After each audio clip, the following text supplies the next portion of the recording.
ขณะนี้ท่านกำลังฟังสถานีวิทยุกระจายเสียงพระพุทธศาสนา FM 104.5 เมกะเฮิรตซ์วันนี้ก็จะพูดเรื่องอาทิตตปริยายสูตรในตอนต่อไปในช่วงแรกนี้ก็ทรงยกเอาอายตนะภายในอายตนะภายนอกและคู่อื่นขึ้นมาหูกับเสียงจมูกกับกลิ่นลิ้นกับรสกายกับเย็นร้อนอ่อนแข็งคือโผฏฐัพพะนี่พูดไปแล้วฟังไม่เคยรู้เย็นร้อนอ่อนแข็งที่เราสัมผัสด้วยกายนะแล้วก็ใจกับอารมณ์ที่เกิดกับใจแต่ละข้อนั้นทรงใช้คำว่าอานิตตังคือเป็นของร้อนทั้งหมดซึ่งในกรณีของอายตนะภายในภายนอกที่เป็นส่วนรูปนะฮะคือตาหูจมูกลิ้นกายจนถึงกับรูปเสียงกลิ่นรสโผฏฐัพพะเนี่ยถ้าเห็นว่าในแง่ที่ร้อน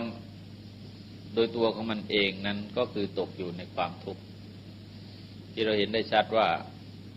ทั้งตาหูจมูกลิ้นกายและรูปเสียงกลิ่นรสเย็นร้อนอ่อนแข็งที่ร้อนก็เพราะว่าทุกข์คือมีสิ่งแผดเผามีการเบียดเบียนมีความแปรปรวนเปลี่ยนแปลงตามธรรมดาของมันแล้วก็ทรงชี้ไปที่วิญญาณทั้งห้านะฮะคือสรุปทั้งหกก็แล้วกัน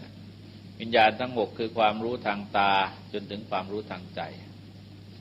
ก็ทรงชี้ว่าเป็นของร้อน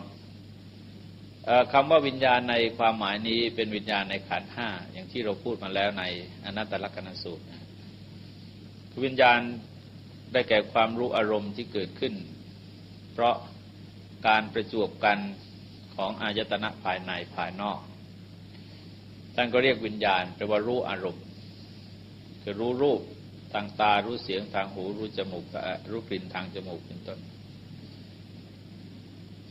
แต่ว่าในด้านของ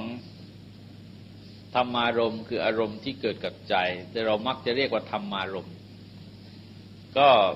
ถ้าเราลองสังเกตดูก็คือเรื่องที่เราเก็บสะสมไว้ภายในใจที่มันผ่านมาทางประสาททั้งห้านั่นเองเก็บไว้แล้วเราก็คิดที่เราเรียกวิตกซึ่งว่าที่จริงถ้าคิดให้ร้อนมันก็ร้อนนะฮะถ้าคิดไม่ให้ร้อนมันก็ไม่ร้อนก็แล้วแต่ว่าเราจะเอาอะไรมาคิดแต่นั้นเองดังนั้นเวลาชั้นของกุศลวิตกจึงทรงใช้เป็นสองฝ่ายคือฝ่ายดีมันคิดเรื่องดีมันก็เย็นนะถ้าคิดเรื่องไม่ดีมันก็ร้อนแล้วต่อไปก็ทรงใช้คำว่าสัมผัสทั้งห้าเหมือนกันนะทั้งห้าทั้งหกนี่ว่าเป็นของร้อนสัมผัสแปลว่าการกระทบนะฮะความหมายของศาสนาท่านอุปมาเหมือนกับเอามือมาชนกันเนี่ยแต่เวลาท่านอุปมาในบาลีท่านบอกว่าเหมือนแพะชนกันคือสรุปว่าการกระทบกันมันก็เรียกว่าสัมผัสหรือผัสสะแล้วก็เวทนาคือความเสวยอารมณ์ตอนนี้ก็รู้อารมณ์นะซึ่งเมื่อเรารู้แล้วมันก็กระทบแล้วมันก็กลายเป็นการตัดสินอารมณ์ของเราว่าดีไม่ดีหรือกลางๆถ้าดีมันก็เกิดสุขเวทนาซึ่งอาจจะเกิดขึ้นทางตาทางหูทางจมูกทางลิ้นทางกายก็ตามมันก็เกิดขึ้นมาทางแบบนี้ดังนั้นเวลาท่านใช้คำบาลีเต็มๆท่านเรียกเต็มๆนะฮะเรียกเวทนาเต็มๆเนี่ยท่านเรียกว่าความเสวยอารมณ์ที่เกิดขึ้นเพราะตาเห็นรูปเป็นปัจจัยเพราะหูฟังเสียงเป็นปัจจัยเพราะจมูกดมกลิ่นเป็นปัจจัยเพราะลิ้นลิ้มรสเป็นปัจจัยเพราะกายถูกต้องเย็นร้อนอ่อนแข็งเป็นปัจจัยแล้วก็เพราะใจสึกนึกถึงอารมณ์เป็นปัจจัยก็สรุปรวมเรียกว่าเวทนาหรือการเสวยอารมณ์ซึ่งท่านทั้งหลายจะเห็นว่าถ้ามันขาดอายตนะไปหรือองค์ประกอบของการเห็นรูปฟังเสียงเป็นต้นเวทนาในสายนั้นมันจะไม่เกิดยกตัวอย่างเช่นเราหูหนวกไอ้โสตวิญญาณมันก็ไม่เกิดถ้าหูมันดับไปโสตวิญญาณมันก็ไม่เกิดไอ้โสตสัมผัสมันก็ไม่มีแล้วก็ไอ้ความรู้สึกอารมณ์ที่เกิดขึ้นมาทางเสียงคือจะให้เป็นสุขเป็นทุกข์หรือว่าเป็นกลางๆมันก็ไม่มีมันก็ดับไปแต่อย่าลืมว่าเรายังมีประสาทอีกตั้ง5อย่างอื่นมันก็เกิดเพราะงั้นถึงแม้ว่าอวัยวะจะพิการคนเราก็ ก็ยังมีความโกรธความเกลียดความทุกข์ความสุขอยู่เพราะยังรับประสาทสัมผัสทางสายอื่นอยู่ก็ยกเว้นแต่ว่าตอนตายถึงประสาทสัมผัสทั้งหมดมันดับตอนนี้ร่างกายก็ไม่ได้โกรธเกลียดอะไรเพราะว่าไม่ได้มีตัววิญญาณไปแล้วคือใจที่จะรับรู้อารมณ์มันก็ไม่มีร่างกายเราก็มีลักษณะเหมือนท่อนไม้ที่ทิ้งอยู่ดังกล่าวแล้วก็ทรงแสดงถึงเหตุให้เกิดความร้อนเช่นเดียวกับที่กล่าวมาแล้วคือทุกข้อในใช้เหมือนกันนะฮะใช้เหมือนกันแต่เปลี่ยนเป็นตัวหลักคือคู่แรกก็พูดถึงตากับรูปคู่ที่สองก็พูดกับหูกับเสียงก็พูดกันมาเรื่อยแต่ว่าโครงสร้างของประโยคทั้งหมดนั้นเหมือนกันแล้วก็ทรงแสดงว่าเกณะอดิตังคือร้อนเพราะอะไรต้องตั้งปัญหาในลักษณะคือพระพุทธเจ้าเวลาเทศ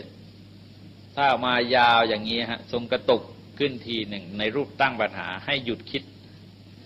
เวลาแสดงธรรมจักรก็เหมือนกันท่านทั้งหลายก็ได้ฟังมาแล้วเวลาแสดงอนัตก็เหมือนกันคือจะตั้งปัญหาขึ้นถามแต่ปัญหาในลักษณะนี้บาลีท่านใช้คำว่ากเถตุกามยตาปุจฉาคือเป็นการถามเพื่อจะตอบเองเพื่อจะตอบให้ฟังการรับสั่งถามมาร้อนเพราะอะไรแล้วก็เฉลยเองนะว่าอดิตังรากกินาโดสักกินาโมหกินาร้อนเพราะไฟคือราคะเพราะไฟคือโทสะเพราะไฟคือโมหะซึ่งอย่างที่บอกมาเมื่อวันเสาร์ที่แล้วว่าในกรณีนี้เป็นการแสดงแก่นักบวชไอ้กิเลสสายโลภะจึงไม่ใช้โลภะคือใช้คำว่าราคะและโดยเฉพาะอย่างยิ่งคือสำหรับท่านปุราณชดินแล้วก็เหมาะที่สุดในการใช้ราคะอย่างที่เคยบอกว่าการที่ท่านต้องขนทรายนั้นเพราะใจเป็นตรึกนึกด้วยอำนาจกำหนัดในอารมณ์ทั้งหลายก็ลงโทษตัวเองโดยการขนทรายโดยการย่างกิเลสกับไฟเนี่ยท่านก็มองเห็นได้ชัดเมื่อสาเหตุที่แท้จริงมันก็อยู่ตรงนี้นะฮะกิเลสสายนี้มักจะแสดงเป็นโลภะบ้างเป็นโทสะบ้างโดยทั่วไปนั้นจะแสดงเป็นโลภะมากกว่าโทสะมากกว่าราคะราคะจะเน้นไปที่กำหนัดยินดีในรูปเสียงกลิ่นรสในลักษณะเพลินส่วนโลภะนั้นคือโลภอยากได้หมดเลยจึงมักใช้โลภะแต่สรุปว่าโลภะกับโทสะไม่ใช่โลภะกับราคะเป็นกิเลสสายเดียวกันนะฮะเป็นกิเลสที่สายดึงเข้ามาเพื่อเป็นของเราให้เราสังเกตดูว่ากิเลสสายนี้จะดึงตลอดเลยดึงเพื่อมาเป็นของเราอันนั้นก็ของเราคือเราพอใจอะไรเราก็อยากได้เป็นของเราพอของเรามันก็เพลินนะแต่วันก่อนนี้มีท่านอาจารย์ท่านหนึ่งมาถามว่าคนคนหนึ่งก็รวยเหลือเกินนะทำไมไม่หยุดมันไม่หยุดอะกิเลสสายนี้มันเพลินกิเลสสายราคะนี่จะเพลินอยู่ตลอดเลยถ้าไม่มองเห็นโทษนั้นจะไม่หยุดพระเจ้าทรงเล่าถึงพระเจ้าแผ่นดินในอดีตชื่อมันทาตุราชโดยรับสั่งว่าท่านอยากได้จนไม่มีที่สิ้นสุดไปตีบ้านตีเมืองเขาจนได้เมืองเขาหมดแล้วก็ยังรู้สึกมันน้อยไปและในกรณีนี้ท่านคงนึกถึงอเล็กซานเดอร์ที่บุกมาเข้ามาทางอินเดียนะฮะพอไปเจอมหาสมุทรก็ร้องไห้เสียดายไม่มีประเทศจะบุกอีกแล้วคือมันเพลินได้มาไม่รู้ตะกี่ประเทศแล้วบุกมาจากกรีกมาถึงอินเดียท่านยังรู้สึกว่าน้อยกิเลสลักษณะนี้จึงไม่สามารถที่จะหาคำตอบว่าอิ่มว่าพอได้เพราะมันดึงคนเรารู้สึกว่าของเรามากเท่าไหร่ก็คล้ายๆจะมันเพลินมากขึ้นเท่านั้นโดยไม่ค่อยมองในแง่ที่ว่าเป็นทุกข์เป็นโทษเพราะยึดเพราะถือเพราะเปลี่ยนแปลงเพราะต้องเศร้าโศกกับเรื่องเหล่านั้นคือไม่ค่อยจะมองในมุมหนึ่งแต่จะมองในมุมเดียวว่าตนได้เท่านั้นดังนั้นพระพุทธเจ้าบางครั้งจึงต้องใช้วิธีกระตุกให้หยุดคิดพอคิดแล้วก็จะหยุดได้เองอย่างในกรณีของนางวิสาขาที่หลานสาวตายท่านร้องไห้พระเจ้ารับสั่งถามว่าเธอต้องการจะให้มีหลานเท่าไหร่แท้จริงนางวิสาขาท่านมีหลานทั้ง400นะฮะมีหลาน400ท่านบอกว่าอยากจะมีหลานเท่ากับคนในกรุงสาวัตถี พระพุทธเจ้ารับสั่งถามว่าคนกรุงสาวัตถีก็ตายกันวันละเท่าไหร่ว่าตายวัน5 คนบ้าง8 คนบ้าง10 คนบ้าง20 คนบ้างอะไรเนี่ยพระพุทธเจ้าบอกทั้งนั้นเธอก็ต้องร้องไห้ทั้งวันน้ำตาก็ต้องไม่แห้งกันเลยแล้วท่านก็ได้คิดว่าไอ้ลักษณะคว้าอย่างนั้นเนี่ยแท้ที่จริงมันเป็นการเพิ่มทุกข์ให้แก่เราของเรามากเท่าไหร่เราจะทุกข์มากเท่านั้นแต่เนื่องจากเราไม่ได้พิจารณามันจะเพลินอยู่ตลอดเลยพระเจ้ามันดาตุราชนี่รับสั่งเล่าว่าจนถึงก็ได้สมบัติในดาวดึงส์ครึ่งหนึ่งยังว่างๆยังอยากจะเป็นพระอินทร์เองอยากจะเป็นพระอินทร์เองเพราะอีกครึ่งหนึ่งยังไม่ได้พระอินทร์เลยส่งกลับมาอยู่มนุษยโลกแต่เนื่องจากอายุสวรรค์กับอายุมนุษย์มันผิดกันนะครับพอลงมาปรากฏว่าท่านไม่รู้จักใครเลยร่างกายก็กลับไปสู่มนุษย์คือแก่งอมชราไปเลยและตอนนั้นจึงได้รู้สึกกิเลสสายนี้จึงมีลักษณะเพลินแล้วมันจะร้อนอยู่ตลอดแรงราคะท่านจะเห็นว่าแผดเผาลนจิตใจอย่างแรงในบาลีทางพุทธศาสนาได้เล่าถึง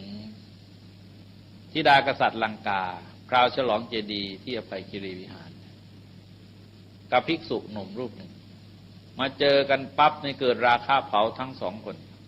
พระก็นึกถึงศีลรักษาศีลตัวเกรงราชธิดาก็รักษาความเป็นราชธิดาไว้ตัวเกรงเหมือนกันแต่ว่าขยับขยื่นไม่ได้พระราชาเห็นข้าวเห็นท่าไม่ดีเลยรับสั่งให้มหาดเล็กเอาม่านมาวงไว้แล้วก็ไปทำพิธีฉลองเจดีย์ปรากฏว่ากลับมาทั้งสององค์ยืนตายเลยนี่คือแสดงเห็นมันแรงมากทำบทมันแรงขึ้นมาแรงจนแต่ว่าคือสามัญสำนึกทั้งสองท่านยังดีมากนะยังไงท่านก็คุมตัวของท่านได้ไม่ได้เสียแต่กิเลสท่านหยุดของท่านไม่ได้เลยก็ไปหมดทั้งคู่นี่ชี้ในประเด็นที่แรงว่าจะแผดเผาใจให้เกิดความเร่าร้อนซึ่งก็พอจะสังเกตพอจะรู้กันได้นะฮะบางคนคุมไว้ไม่ได้ก็อาชญากรรมที่เกิดขึ้นก็อาชญากรรมที่เกี่ยวกับทางเพศมันก็เกิดมาจากราคะนะแต่อาชญากรรมที่เกิดมาจากการช่อโกงหลอกลวงคอร์รัปชันโกงกินอะไรต่ออะไรต่างๆเราก็จะเห็นว่ามันก็เกิดมาจากโลภะนี่คือความแรงของมันเป็นตัวเป็นสื่อเป็นพาหะที่จะนำทุกโทษนานาประการให้เกิดขึ้นที่ยังไม่เกิดได้เกิดขึ้นแต่ส่วนโมหะนั้นไม่ต้องห่วงมันคือตัวมันเลยเป็นลักษณะของความหลงแล้วก็อึมครึมนะถ้าเราอุปมาไฟนั้นท่านจะเห็นว่าแต่ถ้ามันมีลักษณะเหมือนไฟผิงมันก็สบายๆนะฮะเพลินๆแต่ว่าโทสะมันลักษณะเหมือนไฟไหม้ไฟเผาเลยมันรุนแรงแต่โมหะมันคล้ายๆไฟแกรบดูเปลวมันไม่ค่อยแรงนะฮะแต่มันร้อนจังร้อนแรงมากลักษณะของโมหะเพราะโมหะกิเลสสายโมหะเนี่ยจุดของมันไปอยู่ที่โน่นน่ะมิจฉาทิฏฐิซึ่งถือว่ามีโทษสูงสุดในบรรดาอากุศลกรรมก็คือมิจฉาทิฏฐิโทษเขามากกว่าอนันตริกรรมซะอีกนะฮะมากกว่าฆ่าพ่อฆ่าแม่ฆ่าพระอรหันต์ฆ่าอะไรเพราะงั้นเราจะพบว่าอย่างพระเทวทัตนะฮะท่านเป็นสัมมาทิฏฐินะที่จริงท่านยังเป็นสัมมาทิฏฐิอยู่แต่อาศัยท่านโลภเท่านั้นเองท่านโลภท่านมากท่านอยากใหญ่เท่านั้นเพราะฉะนั้นพระพุทธเจ้าจึงทำนายว่าต่อไปจะได้เป็นพระปัจเจกพุทธเจ้าเพราะท่านไม่ได้เป็นมิจฉาทิฏฐิแต่ถ้ามิจฉาทิฏฐิแล้วทรงแสดงว่าคือมันตัวโมหะมันมากจะเป็นหลักต่อของวัฏฏะเลยไม่ได้มีโอกาสพัฒนาเจอชีวิตวิญญาณอะไรหรือพัฒนาสังสารวัฏโดยประการใดแล้วทรงแสดงให้เห็นถึงความร้อนทั้งหมดเนี่ยมันเกิดเพราะเรื่องเหล่านี้เพ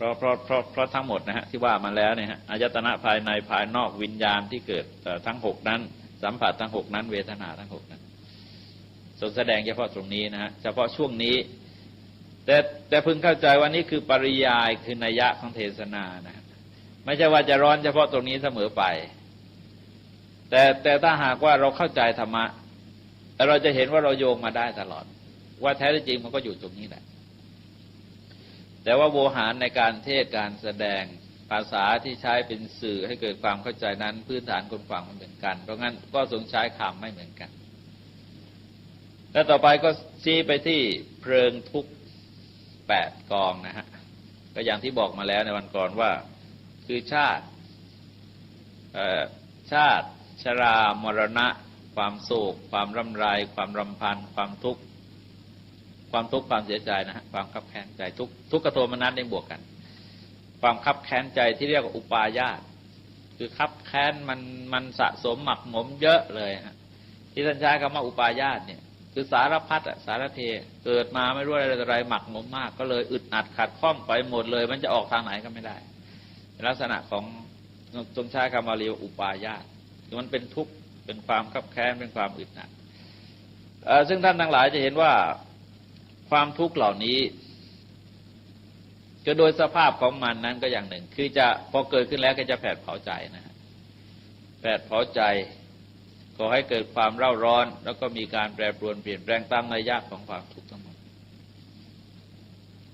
แต่ว่านัยยะหนึ่งนั้นเป็นเรื่องของความยึดความถือเรื่องของความยึดความถือถ้าเราไม่ยึดไม่ถืออะไรมันก็ไม่ค่อยอะไรเท่าไหร่หรอกเพราะฉะนั้นวัตถุอันเป็นที่ตั้งแห่งความโศกก็ดีความทุกข์ความโทมนัสก็ดีแม้ว่าเราเกี่ยวข้องกับสถานการณ์กับบุคคลกับวัตถุเหล่านั้นในระดับเดียวกันแต่เนื่องจากความยึดถือของคนเราไม่เหมือนกันไอ้ความโศกมันก็ท่วมทับจิตใจได้ไม่เท่ากัน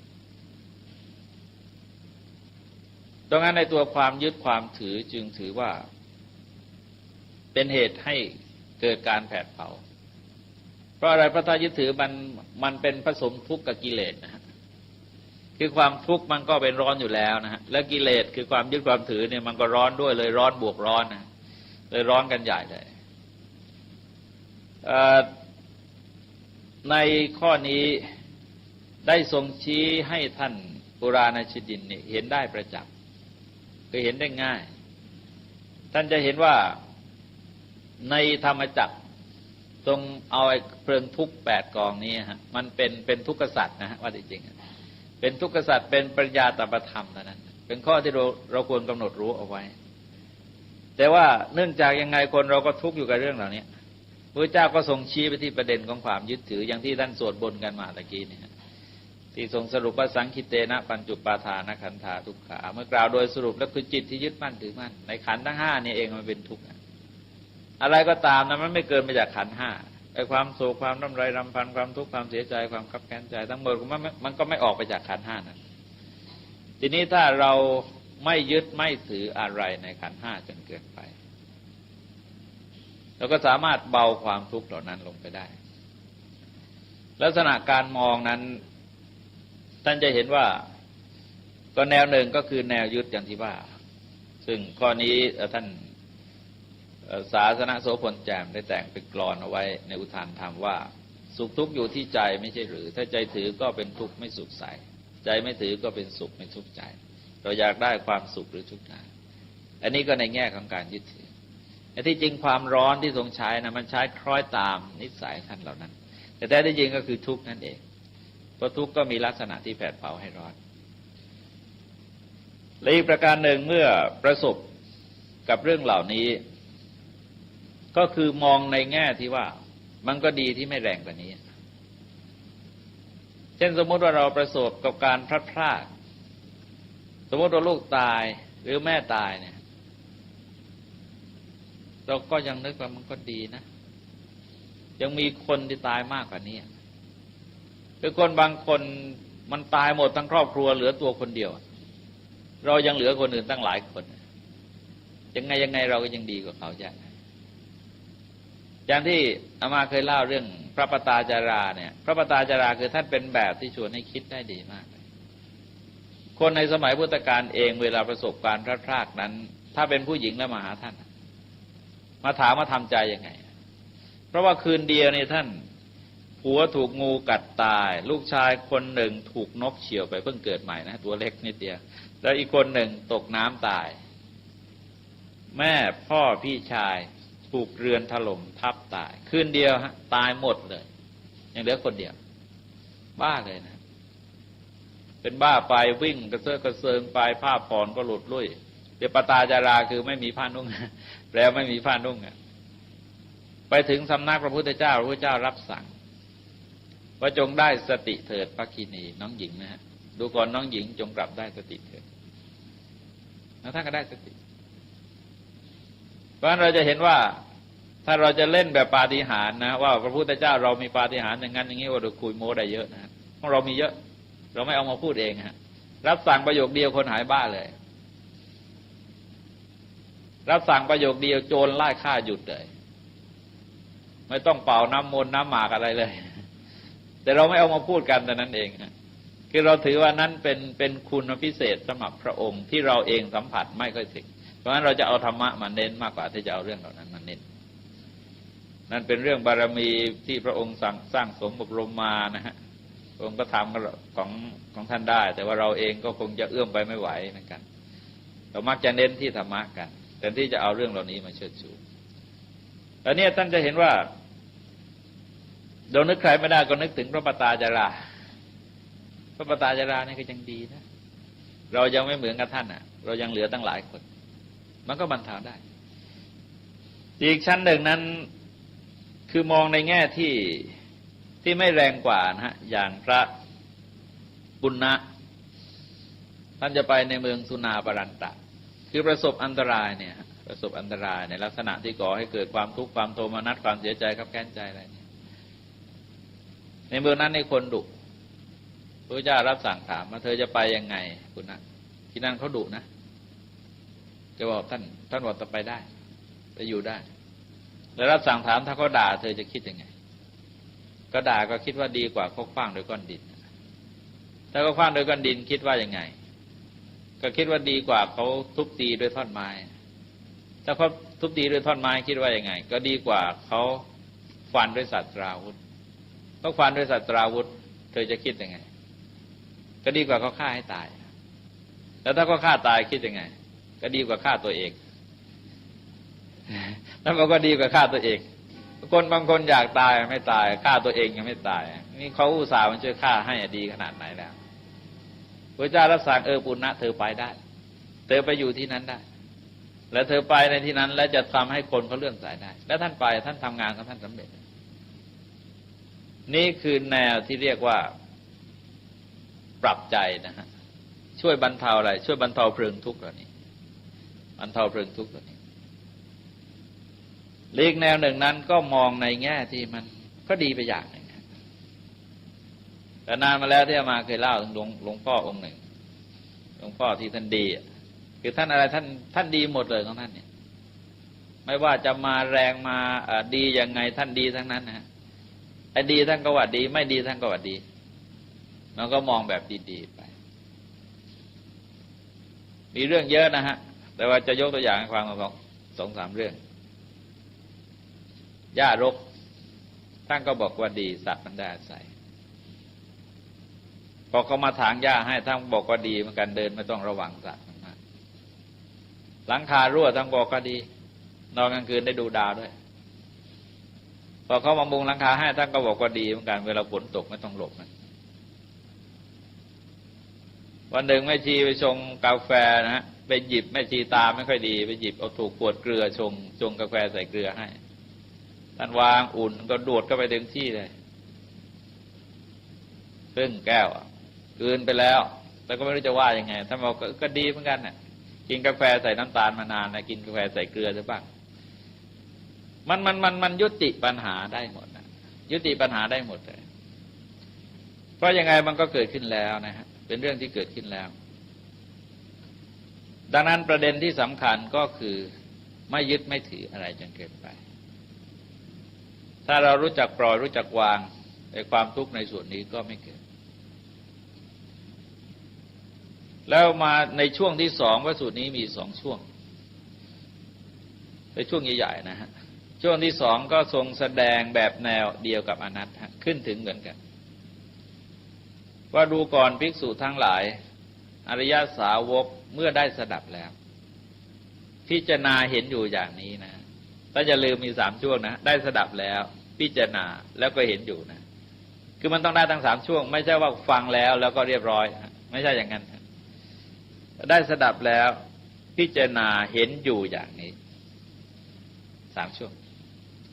ซึ่งหมายความว่าในชั้นของการฟังก็คือสุตตามยปัญญาพิจารณาก็คือจินตามยปัญญาเห็นอยู่ก็คือภาวนามยปัญญาเรียบร้อยนะใช้คำเพียง3 คำนั้นเองอย่าลืมของพระพุทธเจ้าในอย่างที่มาบอกว่าทรงสมบูรณ์ด้วยอัฏฐะและพยัญชนะคำของพระองค์จะกระชับความไว้เสร็จและกระชับผลในเชิงการปฏิบัติไว้ด้วยถ้าเราทำตามพระองค์ได้จริงๆนั้นจะไม่มีปัญหาอะไรอริยสาวกเมื่อได้สดับแล้วพิจารณาเห็นอยู่อย่างนี้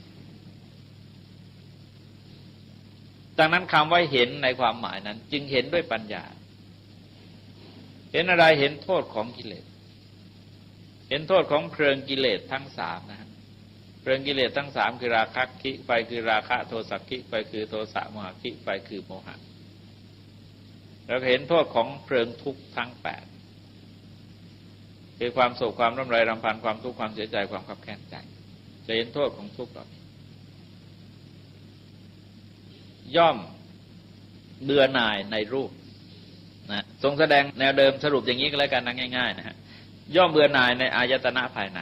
คือตาหูจมูกลิ้นกายใจย่อมเบื่อหน่ายทั้งในอายตนะภายนอกคือรูปเสียงกลิ่นรสเย็นร้อนอ่อนแข็งและอารมณ์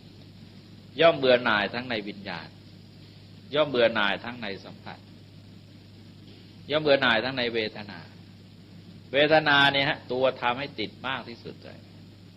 ท่านเห็นว่าเวทนาคือความเสวยสุขเป็นตัวที่ดึงเราไปมากที่สุดเช่นเราอยากดูอยากเห็นอยากเที่ยวอยากฟังอยากอะไรต่ออะไรนะก็เพราะเราต้องการเวทนานะต้องการสุขเวทนาต้องการไปรับประทานอาหารที่ภัตตาคารแพงๆมันก็ต้องการอร่อยคือสุขเวทนาไปเที่ยวทัศนาจรไปต่างประเทศอะไรต่ออะไรกันเหมือนกันนะมันก็ต้องการเวทนานะต้องการในเวทนาคือสุขเวทนาโดยเฉพาะอย่างยิ่งต้องการสุขเวทนาต้องการเห็นที่จริงไอ้ตัวจริงๆมันก็คือเวทนาต้องการสุขเวทนาไอ้ตัวเวทนานี่เราชอบมากเพียรพยายามอย่างไรก็ตามก็เพื่อเวทนาและแม้แต่ในการปฏิบัติทำความสงบมันก็เพื่อสุขเวทนาเหมือนกันเพื่อสุขเวทนาเหมือนกันเราจะพบว่าในช่วงนี้ในช่วงการปฏิบัติเวทนาจึงมีลักษณะเหมือนยานพาหนะที่อาศัยข้ามฟากเราก็ต้องคว้าแกไว้ก่อนแหละแต่ว่าในที่สุดพอเราขึ้นฝั่งเราก็ทิ้งไม่ยึดไม่ติดในเวทนานั้นเพราะฉะนั้นพอเบื่อหน่ายนะฮะทรงแสดงแนวเดียวกับอนัตตรงเนี้ยพอเบื่อหน่ายก็จะคลายกันนะจะเบื่อหน่ายในลำดับนี้ฮะแต่ว่าชื่อนั้นต้องจำเอาก็ไม่ยากอะไรนะฮะอายตนะภายในภายนอกวิญญาณสัมผัสเวทนา3อย่าง4อย่างเนี่ย4กลุ่มไม่ใช่4อย่างก็อย่างละ6เหมือนกันนะฮะเวลาทรงแสดงอย่างละ6เหมือนกันแต่ท่านทั้งหลายอย่าลืมนะฮะว่าการแสดงธรรมะในยุคสมัยของพระพุทธเจ้าหรือแนวที่พระพุทธเจ้าทรงแสดงคล้ายๆกับมันซ้ำอะคล้ายๆทำไมพูดซ้ำๆอย่างนี้นั่นคือเหตุปัจจัยหลายอย่างประการแรกคือไม่มีหนังสือไม่มีหนังสืออ่านนะฮะประการที่2นั้นถ้าพูดผ่านเนี่ยมันไม่สะดุดใจถ้าพูดผ่านไม่สะดุดใจแต่ถ้าซ้ำบ่อยซ้ำไอ้จิตมันเริ่มปรับเข้ามาคิดกลับเข้ามาวิเคราะห์ในเรื่องเหล่านั้นเพราะงั้นในชั้นที่ทรงแสดงตากับรูปหูกับเสียงอะไรต่ออะไรอาจจะไม่คิดก็ได้ฮะพอจมูกกับกลิ่นมาเริ่มคิดแล้วทำไมมันร้อนหมดไปเลยอย่างเงี้ยก็หาอะไรไม่ร้อนไม่ได้มันก็เริ่มคิดแล้วก็ทำให้พิจารณาทำให้พิจารณาแล้วก็เห็นอยู่ตามแนวทั้ง3ช่วงตาม3ช่วงของความคิดนะทีนี้ถ้าลองทดดูนะพระสูตรที่ควรแก่การทดลองดูที่สุดนะฮะอามาจะมองเห็นอนัตตลักษณสูตรอนัตตลักษณสูตรเนี่ยมาแปลสวดแปลได้มันต้องเป็นเนรโดยเด็กๆไงสวดแปลพอสวดแปลนั่งหลับตาแปลอนัตตลักษณสูตรนี่เป็นสุขที่สุดเลยเป็นสุขมากไปตอนนั้นเป็นเนรเล็กๆเนี่ยไปบางทีก็นิมนต์ไปให้สวดแปลให้ฟังก็นิมนต์ไปกันเดียวไปสวดเที่ยวเดียวคือคนเกิดชอบอยู่ตลอดงานเนี่ยให้ฟังตลอดงานนะฮะ เพราะมันท่านลองสวดนะฮะแล้วหลับตาแล้วพิจารณาตามไปพระทรงแสดงรูปอย่างนั้นเวทนาก็อย่างนั้นสัญญาก็อย่างนั้นสังขารก็อย่างนั้นวิญญาณก็อย่างนั้นมันก็แนวเดียวกับอธิตตปยายสูตรเราจะเห็นว่าเราค่อยๆเกิดความเข้าใจขึ้นค่อยๆเกิดความเข้าใจแล้วก็มองเห็นอะไรชัดเจนยิ่งขึ้นถ้าเพียงแต่การฟังมันก็เหมือนกับนั่งรถไฟดูทิวทัศน์นะมันไม่อะไรสักชัดทั้งอย่างมันต้องพิจารณาจนเห็นเพราะงั้นก็คือการวิเคราะห์วิจัยที่บางครั้งต้องใช้เพียงแต่ว่าใส่ใจแล้วก็พิจารณาเจาะดูเรื่องเหล่านั้นเจาะลงไปลึกๆเราก็จะเห็นเรื่องความจริงที่ทรงแสดงไว้ชัดเจน6นะสัมผัส6เวทนา6ก็ไม่ต้องนับเป็น6ก็ได้คือนึกอายตนะภายในภายนอกเป็นหลักไว้กันแล้วกันนะถ้าท่านในกรณีที่ยังไม่เคยอ่านยังไม่เคยจำเขานะนึกถึงตัวของเราเนี่ยฮะสิ่งที่เราเห็นด้วยตาได้ยินด้วยหูสูดดมด้วยจมูกลิ้มด้วยลิ้นถูกต้องด้วยกายนะฮะแล้วก็รู้ด้วยใจไม่ต้องจำก็ได้ก็นึกก็ออกย่อมเบื่อหน่ายในเรื่องเหล่านี้พอเบื่อหน่ายนี่จิตมันจะคลายนะฮะมันจะคลายกำหนัดคือคลายกำหนัดคลายความยึดความติดในสิ่งเหล่านั้นยิ่งคลายมากเท่าไหร่นะคลายได้มากเท่าไหร่ก็ตามจิตใจของเราก็จะมีความสงบมีความเยือกเย็นขึ้นเท่านั้นพอคลายกำหนัดได้จิตก็พ้นคำว่าพ้นในที่นี้ก็คือวิมุตตินะฮะหลุดพ้นแต่อย่าลืมว่าตรงนี้มันก็เหมือนกันในอนัตตลักษณสูตรนะอนัตตลักษณสูตรตรงใช้คำว่าเอวเมตังยถาภูตังสมัปปัญญายดัตตบังข้อนี้อันเธอทั้งหลายพึงพิจารณาเห็นด้วยปัญญาชอบพิจารณาจนเห็นด้วยปัญญาชอบตามเป็นจริงได้อย่างนี้อันนี้ก็เหมือนกันนะได้สดับแล้วพิจารณาเห็นอยู่อย่างนี้พอเบื่อหน่ายก็คลายกำหนัดพอคลายกำหนัดจิตเราก็หลุดพ้นไอ้คำว่าหลุดพ้นในความหมายของศาสนาที่นั้นใช้คำว่าวิมุตตินะฮะมันก็มีอยู่3ระดับด้วยกันจริงๆมันมีอยู่5นะฮะแต่ว่าสรุปแล้วก็มีอยู่3คือระดับหนึ่งมันจะคลายไปเป็นจุดๆมันจะคลายกำหนัดไปเป็นจุดๆพอเราคลายในจุดใดความโศกในจุดนั้นก็หายนะความโศกความร่ำไรรำพันความทุกข์ความเสียใจความคับแค้นใจอะไรต่ออะไรมันคลายได้มันก็หายไปในจุดนั้นทีนี้ปัญหาที่ว่าทำยังไงจึงจะพิจารณาเห็นได้เนี่ยที่จะให้มันเกิดดับได้ในจุดนั้นซึ่งถ้าหากว่าเราลองมองดูบางครั้งนะฮะบางครั้งมันไปใช้กิเลส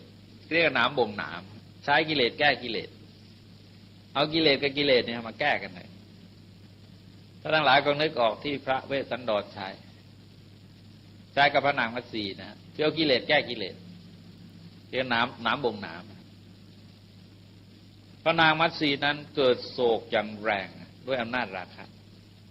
คือโลภะด้วยราคะในความผูกพันเยื่อใยในลูกนะลูกหายไปนี่ท่านเสียพระทัยมากพระเวสสันดรใช้อะไรใช้โทสะไปกล่าวหาว่าไปคบชู้สู่ชายกับนักศิษย์วิทยาธรคนตันโอ้ยพูดหายเลยโกรธใหญ่เลยถือว่าเป็นโสประมาทแรงๆไอ้โสกะมันหายโสกะมันหายไปเลยแต่วิธีนี้มันสำหรับแก้คนอื่นนะสำหรับแก้คนอื่นซึ่งก็ต้องมีทีหนีทีไล่พอสมควรต้องมีอุบายวิธีพอสมควรกิเลสแก้กิเลสได้นะฮะสำคัญว่าเราใช้เป็นหรือเปล่าเพราะว่ากิเลสสายเนี่ยไอ้ที่มันก่อให้เกิดความสุขมันแรงมากมันกัดกร่อนใจมากแล้วมันอยู่ได้นานนะส่วนกิเลสสายโทสะมันอยู่ไม่ได้นานดังนั้นเมื่อดึงไอ้ลูกศรคือความโศกออกได้แล้วเนี่ยพอเกิดโทสะขึ้นมาถึงแม้เราจะดึงด้วยโทสะก็ตามนะครับโทสะแกอยู่ได้หน่อยเดียวแกก็หายแล้วก็ทำให้คนตั้งหลักได้นี่ในกรณีที่ใช้แก้คนอื่นว่าโบราณเนี่ยเขาท่านก็ใช้ของท่านเยอะใช้หลายวิธี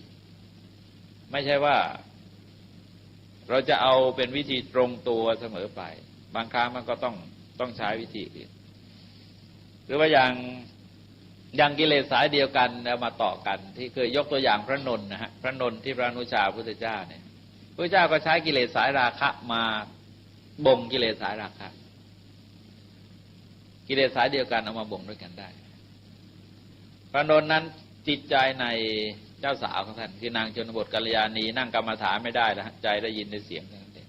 พระเจ้าก็เอานางอักษรเข้าล่อเอาเข้าล่อไปนำไปดูสวยๆงามไปเรื่อยท่านก็ชอบท่านก็อยากได้ทุกองค์พระพุทธเจ้าก็ถามว่าเธออยากได้บอกอยากได้เอาถ้าอยากได้ตั้งใจปฏิบัติพรหมจรรย์แล้วเรารับประกันจะให้ได้นะครับนี่ซึ่งจะเห็นว่าเป็นวิธีเป็นก็เรียกว่าเป็นโวหารเทศนาพระพุทธเจ้านั้นทรงมีโวหารมีวิธีที่จะแก้กิเลสแก้ความรู้สึกนึกคิดที่ไม่ถูกทางของบุคคลเหล่านั้นได้ตัวอย่างที่เมื่อเช้าในรายการสยามมานติเอามาออกรายการอันนี้ฮะอันนี้มันก็แนวนั้นนะฮะแนวของพระพุทธเจ้าแต่สรุปว่าเป้าของพระองค์นั้นมีอยู่แล้วว่าเริ่มต้นนี่จะพูดกับคนนี้ยังไงถึงจะได้ตั้งก็มีวิธีของท่าน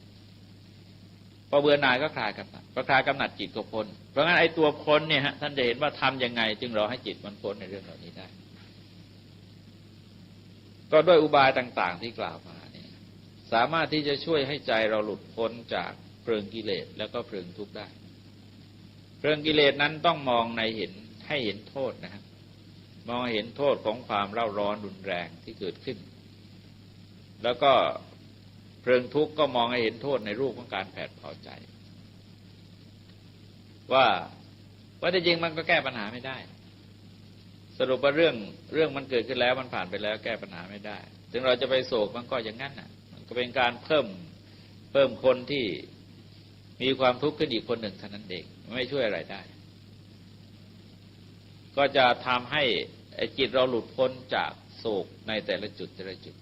ซึ่งถือว่าจุดเนี้ยเป็นจุดที่เราใช้ในชีวิตประจำวันให้ได้มากที่สุดจุดคืออะไรมองว่าก็ดีที่ไม่เลวกว่านั้นนะฮะที่ไม่รุนแรงมากกว่านั้นหรือมองในแง่ที่ดีมองในแง่ปล่อยวางแล้วแต่จะมองส่วนชั้นหนึ่งนั้นก็เป็นการหลุดพ้นที่บาลีท่านใช้คำว่าวิคัมภนะวิมุตติคือหลุดพ้นด้วยกำลังสมาธินะฮะเอากุศลไปกดอกุศลเอาไว้ซึ่งว่าที่จริงในลักษณะนี้ท่านจะเห็นว่าแบบหลุดพ้นด้วยองค์นั้นๆเนี่ยบางทีมันนานนะฮะ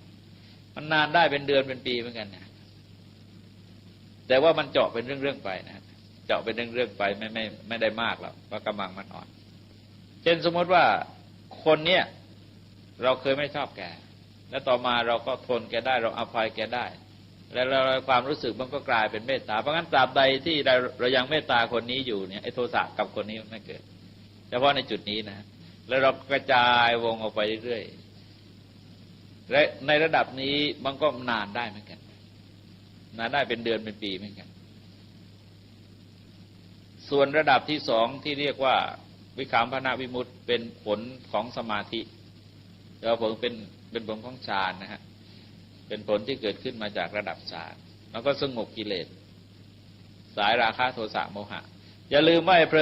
ลิงทุกข์8กองมันไม่ใช่ตัวปัญหานะฮะไม่ใช่ตัวสร้างความเร่าร้อนอะไรให้เราถ้าเราไม่มีราคะโทสะโมหะมันก็ไม่โศกไม่ร่ำไรร่ำพันอะไรเราหรือแม้แต่ว่ามันมีแต่มันเบาฮะมันเบามันก็ไม่เศร้าโศกร่ำไรร่ำพันอะไรอย่างที่เคยเล่าถึงพระบาทสมเด็จพระจอมเกล้าเจ้าอยู่หัวก่อนจะสอนคตนะฮะทุกขเวทนาเสียดแทงแรงมากเลยเพราะว่าเป็นมาเลเรียในยุคสมัยนั้นก็ทารุณมากได้รับสั่งแยกกายกับจิตออกเด็ดขาดรับสั่งว่าแม้กายเราจักกระสับกระส่ายแต่ใจเราจักไม่กระสับกระส่ายคำสอนของพระพุทธเจ้าเราได้ปฏิบัติตามแล้วก็มองเห็นอนัตตาเพราะสิ่งใดสิ่งหนึ่งมีความเกิดสิ่งใดที่บุคคลเข้าไปยึดมั่นถือมั่นเอาไว้สิ่งนั้นจะไม่มีโทษเป็นนั้นไม่มีเสร็จแล้วก็ภาวนาพุทโธพุทโธจนสวรรคต เป็นแบบการตายที่พิเศษที่สุดเท่าที่บันทึกไว้ในประวัติศาสตร์ประวัติศาสตร์ชาติไทยเลยทั้งไปหาคนตายอย่างพระบาทสมเด็จพระจอมเกล้านี่ยากมากคือเรียกว่าเรียบร้อยมากเลยเข้าถึงได้ถึงอนัตตามองเห็นสังขารทั้งหลายเป็นอนัตตาไปหมดแล้วก็นี่อะไรคือมองว่าถ้าไม่ยึดไม่ถือมันก็ไม่มีโทษเพราะงั้นก็พยายามปล่อยวางความยึดความถือส่วนการหลุดพ้นในระดับที่เรียกว่าเด็ดเดี่ยวจริงๆคือขาดจริงๆนะมันก็เป็นสมุจเฉทวิมุตติคือตัดขาดตัดได้ขาดเลยโดยไม่มีความอาลัยใยดีบาลีคือว่าท่านไม่ต้องไปติดใจภาษาบาลีนะแต่ว่าจะยกไว้ให้ฟังแต่นั้นเองก็ยกแล้วก็แปลให้เป็นสมุจเฉทวิมุตติท่านใช้คำว่าสมุจเฉทวิมุตติคือหลุดพ้นด้วยการตัดขาดไม่หวนกลับคืนมาสู่สิ่งที่ตัดขาดไปแล้วอีกท่านอุปมาว่าเหมือนกับตาลยอดด้วนนะฮะคือตาลที่มันตัดแล้วเนี่ยมันไม่งอกอีกไม่มีการงอกขึ้นมาอีกได้ไอ้กิเลสความทุกข์ความยึดความถือที่ตัดแล้วจะไม่เจริญเติบโตขึ้นมาอีกไม่ว่าจะไปอยู่ในสภาพแวดล้อมยังไงก็ตามไม่รู้ไม่ว่ามันคุกคามรุนแรงยังไงนะฮะคือจะเป็นลักษณะกระตุ้นราคะก็ไม่เกิดกระตุ้นโทสะก็ไม่เกิดกระตุ้นโมหะก็ไม่เกิดแต่การตัดขาดมันก็เป็นชั้นๆไปอย่างลำดับของพระอริยสาวกอย่างที่เรารู้กันนะฮะว่าไอ้สิ่งที่ท่านตัดขาดมันก็ได้ไม่เท่ากันหรอกนอกจากพระอรหันต์เท่านั้นที่ตัดขาดได้เท่ากันพระโสดาบันไม่ใช่คือว่าในชั้นของท่านก็ตัดขาดได้เท่ากันนะฮะคือว่านอกจากพระอรหันต์เท่านั้นที่ตัดขาดได้หมดพระโสดาบันก็ตัดได้ขาดเฉพาะความถือสักกายทิฏฐิความเห็นเป็นเหตุถือตัวถือตนถือเราถือเขาแบ่งเป็นเราเป็นเขาจนถึงก็ยึดถือในขันธ์ห้าอย่างที่เคยจำแนกไว้ฟังกันก่อน20ประเภทในอนัตตลักษณสูตรแล้วก็ตัดความเครือบแคลงสงสัยโดยเฉพาะในพระรัตนตรัยนะครับในพระรัตนตรัยในไตรสิกขาในเรื่องของปัญหาชีวิตแล้วก็ไม่ถือมั่นด้วยศีลและวัดหรือข้อปฏิบัติต่างๆแบบถือครั้งถือศักดิ์สิทธิ์นะแต่ว่าอย่าลืมว่าท่านที่เป็นพระโสดาบันถึงแม้ท่านจะไม่ยึดไม่ถือนะฮะท่านก็ไปเป็นด่าศาลพระภูมิด่าเจ้าพ่อหลักเมืองอะไรนะฮะเพราะว่าท่านศีล5ท่านสมบูรณ์นะฮะวจีทุจริตท่านไม่มีท่านก็ไม่ไปด่าว่าเขาสมมติจะเข้าร่วมกิจกรรมท่านก็ร่วมได้นะฮะท่านก็ร่วมได้ท่านไม่ว่าอะไรเขาเป็นโลกานุวัตฮะพระอรหันต์นั้นท่านคล้อยตามโลกได้คอยตามโลกได้แต่ว่าใจเองท่านก็ไม่ได้ยึดได้ถืออะไรพระยาบุคคลในระดับต่อรองลงมาก็เหมือนกันก็จนตัดขาดไปได้เรื่อยๆอย่างเงี้ยทีนี้พอตัดขาดมันก็สงบที่เราเรียกปัสสัทธิวิมุตตินะปฏิปัสสัทธิวิมุตติคือหลุดพ้นด้วยความสงบซึ่งหมายความว่าไงฮะหมายความว่าหลังจากนั้นนะฮะแม้จะมีอะไรมากระตุ้นอย่างแรงจากข้างนอกกิเลสจะไม่มีเชื้อเข้าไปรับจะได้มาเคยอุปมาให้ฟังว่าเหมือนกับแมลงวันหยอดไข่ในหินมันจะไม่มีอะไรขึ้นมาเลยคือตายอย่างเดียวเท่านั้นคือตกไปสิ่งนั้นมันจะตกไปมันจะไม่ซึมบางทีตั้งอุปมาเหมือนเอาอะไรเมล็ดพันธุ์ผักกาดไปวางไว้บนปลายเหล็กแหลมหยาดน้ำไปตกอยู่บนใบบัวเนี่ยมันไม่ซึมเข้าไปบางทีก็อุปมาเหมือนตาลที่ขั้วของตาลที่เราทำให้ขาดอย่างที่บ้านเนี่ยจะไม่กำเริบอีกซึ่งตัวอย่างเหล่านี้วิมุตติแนวนี้ก็นึกตัวอย่างพระพุทธประวัติกันแล้วกันนะเราจะเห็นได้ชัดมากเลยว่าพระเจ้าตรัสรู้แล้ว6 สัปดาห์นะฮะมีธิดามารมายั่วยวนด้วยประการต่างๆแล้วก็ต่อมานี่มีมายั่วยวนในราชสมบัติก็มีนะฮะยั่วยวนด้วยรูปก็มียั่วยวนในสมบัติก็มีลักษณะก้าวร้าวรุนแรงจนถึงจ้างคนด่าอะไรต่างๆเนี่ยคือสารพัดนะพระพุทธเจ้าเนี่ยสารพัดเลยคนที่กระทำย่ำยีพระองค์สารพัดมีเรื่องเยอะแต่ว่ามันสงบสงบแต่ลักษณะกระตุ้นโทสะอย่างพระอานนท์เนี่ยท่านทนไม่ได้นะเพราะพระอานนท์ท่านยังละโทสะไม่ได้ ตอนนั้นถ้าเป็นพระโสดาบันยังละโทสะไม่ได้ก็รู้สึกว่าท่านมีปฏิกิริยาอยู่ทีนี้ตอนถูกด่าที่เมืองโกสัมพีถูกจ้างด่าทุกถนนเลยไปบิณฑบาตที่ไหนพวกมือปืนรับจ้างมันก็เหมือนกับบ้านเราเดี๋ยวนี้บางทีก็พวกนักข่าวหรือฟิล์มก็รับจ้างด่าคนพระพุทธเจ้าเสด็จไปบิณฑบาตถนนไหนก็เจอด่าเรื่อยเลยพระพุทธเจ้าไม่มีปัญหาพระอานนท์มีปัญหาเลยอย่าลืมว่าพระโสดาบันละกิเลส3เท่านั้นเองนะตัดขาดได้3เท่านั้นแต่ว่ากามราคะกับปฏิฆะนี่มันต้องพระอนาคามีกามราคะก็คือกิเลสสายราคะสายโลภะเนี่ยแล้วก็ปฏิฆะก็คือกิเลสสายโทสะแต่มันไม่ถึงกับโทสะแล้วตอนนั้นนะแต่มันเป็นปฏิฆะคือไม่พอใจท่านก็บอกว่าไม่ไหวที่นี่คนด่าจังไงไปที่อื่นดีกว่าพระเจ้ารับสั่งฐานจะไปที่ไหนเอาไปราชคฤห์ก็ได้แล้วราชคฤห์เขาด่าทำไงไปสาวัตถีสาวัตถีก็ด่าทำไงไปกบิลพัสกบิลพัสก็ด่าทำยังไงก็โดนทั้งบอกไปเมืองอื่นพระเจ้าบอกไม่สิ้นสุดไม่สิ้นสุดหรอกเขาด่าที่ไหนก็อยู่ที่นั่นแหละให้มันเรื่องมันสงบไปก่อนขึ้นไปแล้วก็พระพุทธเจ้านั้นท่านมีนะฮะบุญญาธิการของท่านเนี่ยคือใครจะด่าพระเจ้าเกิน7 วันไม่ได้ไม่มีใครที่จะตะลุยด่าได้ถึง7 วันที่จริงมันก็เป็นลักษณะความจริงกันนะฮะอย่างว่าคนเราเพื่อนมาเจอด่าเราไม่ตอบอะไรเลยมันเลิกด่าเองไม่มีใครจะไปด่าที่ว่าเราด่ากันได้นานๆเพราะมันมีการด่าตอบนั่นเองเราด่าเขาด่าเราด่าเขาด่าเราด่าที่มาเคยยกตัวอย่างให้ฟังในวันก่อนที่ว่านายอำเภอทางจังหวัดสมุทรสาครนะแกนึกสนุกอะไรขึ้นมาในจัดงานประจำปีแต่ไม่เกี่ยวกับเรื่องอะไรไม่ทราบนะฮะก็จัดด่าชิงขันน้ำพานรองกันแข่งด่าชิงขันน้ำพานรองแต่มีข้อแม้นะฮะว่าให้กำนันผู้ใหญ่บ้านรวบรวมนักด่าชั้นยอดเลยมาแข่งด่ากันก็ต้องลงมาได้ผู้หญิงคนผู้ชายคนยอดที่สุดในอำเภอเลยมีข้อแม้ว่าด่าซ้ำไม่ได้คำที่ใช้ด่าแล้วจะด่าอีกเป็นครั้งที่2ไม่ได้ปรากฏว่าผู้หญิงนี่ชั้นเยี่ยมที่สุดนะด่าได้7 นาทีเองหมดภูมิเลยผู้ชายไปไม่รอดได้5 นาทีหมดคือชั้นยอดแล้วนะยังแพ้ผู้หญิงเขาแพ้ก็2 นาทีก็ตกลงว่าที่เราด่าได้กันเป็นวันๆด่ากันได้บ้านใกล้เรือนเคียงด่ากันตลอดนะเพราะมันด่าไปด่ามานะฮะครับที่ด่ากลับไปกลับมากันอย่างนั้นเองนี่ก็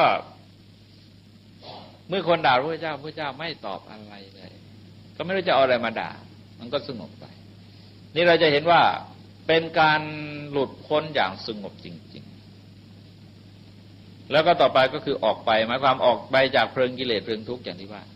นิสรณวิมุตติใช้คำว่านิสรณวิมุตติคือหลุดพ้นด้วยการออกไปจากสิ่งเหล่านั้นมันอยู่ในโลกแต่ไม่เกี่ยวข้องด้วยโลกอุปมาเหมือนกับดอกบัวนะฮะมันก็ยังอยู่ในโคลนในตมในน้ำเรียบร้อยนะไม่ได้มีปัญหาอะไรพระอรหันต์ทั้งหลายท่านก็อยู่ในโลกแต่ว่าดอกบัวใบบัวนั้นแกอยู่เกิดในตมเจริญในตมแล้วก็มีน้ำหล่อเลี้ยงขึ้นมาแล้วก็ยกตัวแกขึ้นมาเรื่อยจนเลยน้ำเลยตมเลยโคลนทั้งที่อยู่กับน้ำกับตมกับโคลนแต่ว่าน้ำจะซึมแกไม่ได้เพราะงั้นพระอริยเจ้าทั้งหลายที่ละกิเลสมันก็คือเรานี่เองคือปุถุชนนี่เองที่ยกระดับจิตใจขึ้นไปเรื่อยๆจนถึงจุดหนึ่งมันสงบจากเรื่องเหล่านี้แล้วก็ออกจากสิ่งเหล่านี้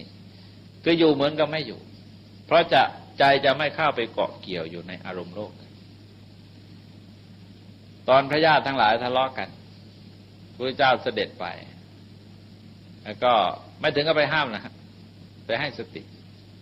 แล้วท่านทั้งนั้นก็ไม่ทะเลาะกันพระเจ้าเปล่งเป็นอุทานก็เรียกอุทานอุทานนี่ไม่ใช่แบบเทศนะฮะอุทานนี่คือเปล่งเป็นปรารภธรรมะขึ้นมาเดี๋ยวว่าคนทั้งหลายมีแข่งแย่งกันทะเลาะวิวาทกันเราไม่แข่งแย่งกันไม่ทะเลาะวิวาทกันอยู่เป็นสุขจริงหนอก็ว่าไปเลยฮะเปล่งเป็นอุทานขึ้นมาก็จะเห็นว่าพระองค์ก็อยู่ในแวดวงเหล่านั้นพระญาติก็ทะเลาะกันอยู่แต่ใกล้ๆนะฮะคนก็เต็มกันอยู่ตรงนั้นแต่พระองค์สงบไปได้พระองค์ก็ไม่ไปวุ่นวายอะไรกันไกล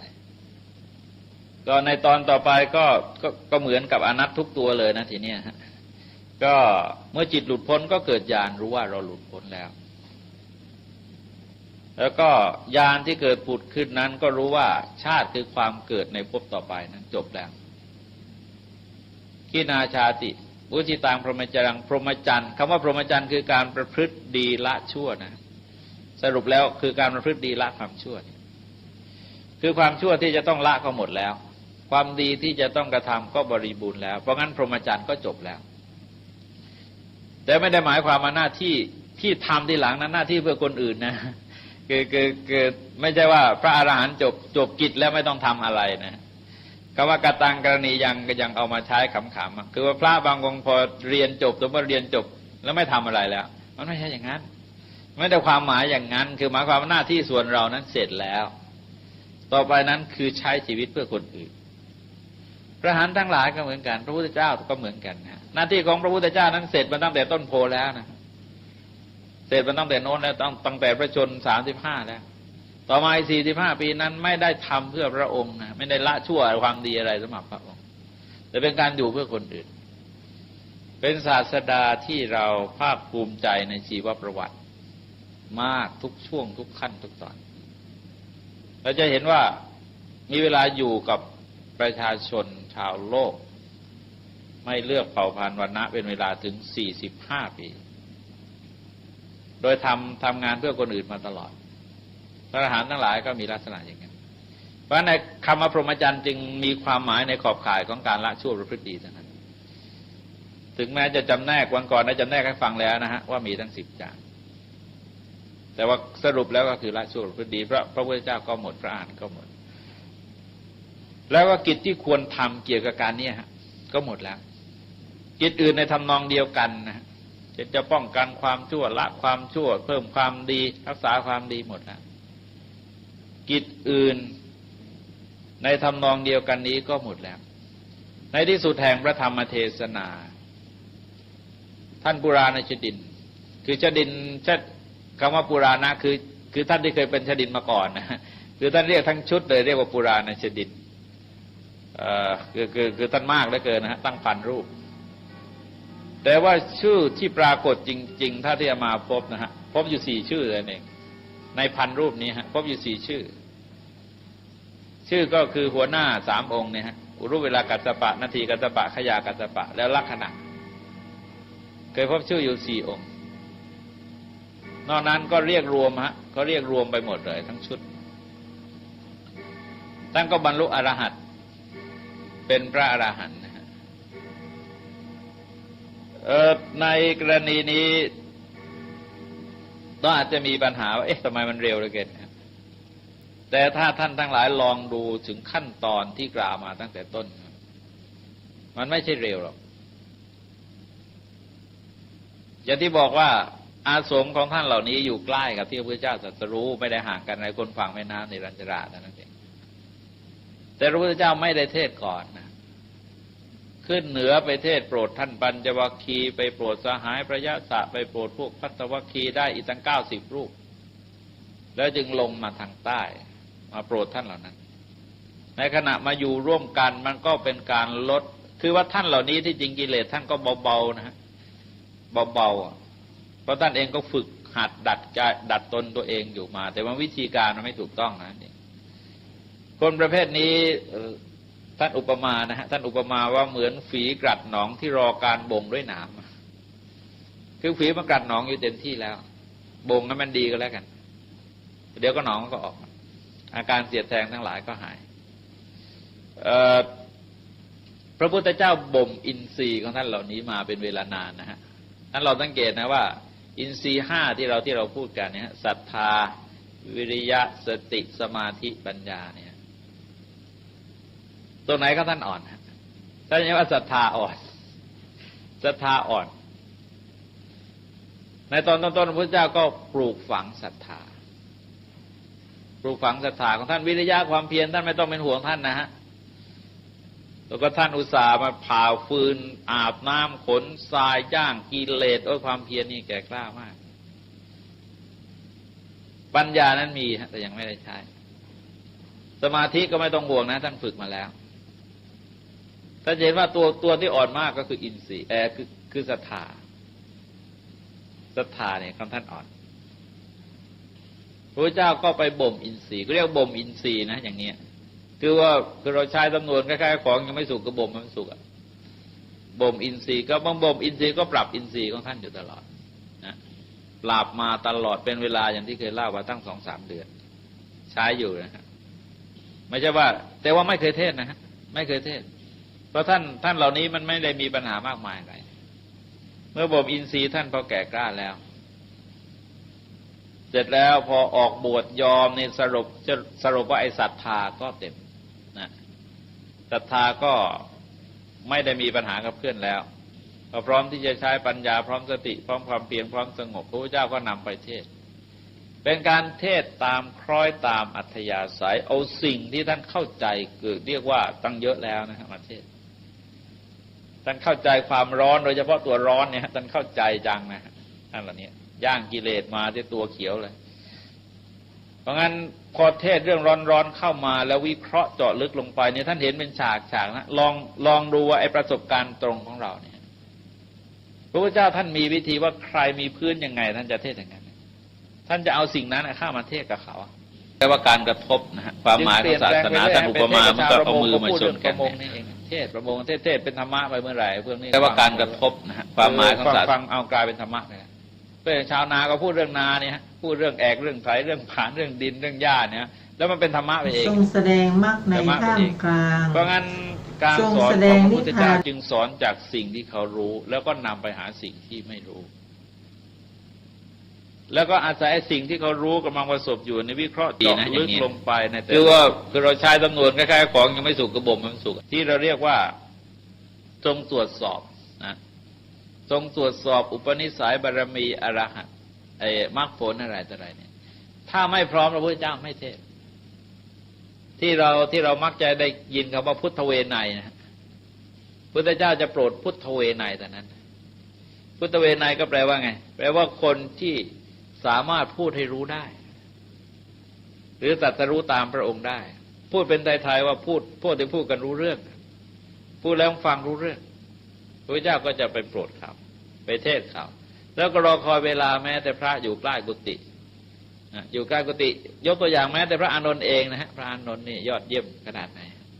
แต่บารมีไม่ถึงอรหัตตอนนั้นไม่สอนให้ทำอรหัตให้ทำงานโน้นนั้นนี้ไปเรื่อยๆบ่มอินทรีย์ไปเรื่อยๆยังไม่ถึงเวลาท่านเหล่านี้พระพุทธเจ้าทรงศึกษาภูมิหลังมาละเอียดนะทั้งด้วยพระญาณนั้นด้วยที่อยู่ด้วยกันแล้วก็ตรวจสอบอินทรีย์วางธรรมะได้เรียบร้อยดังนั้นคือสำเร็จเสร็จเป็นพระอรหันต์พร้อมๆกันจึงไม่ใช่เป็นเรื่องพิเศษนะไม่ใช่เป็นเรื่องพิเศษเป็นเรื่องอัศจรรย์ส่วนมากคนในสมัยนี้มักจะติดใจในประเด็นนี้วันก่อนนี้เขาเปิดค่ายเยาวชนไม่ใช่ค่ายเยาวชนนักศึกษานิสิตนักศึกษาจากวิทยาลัยมหาวิทยาลัยตั้งเกี่ยวกับครูเนี่ย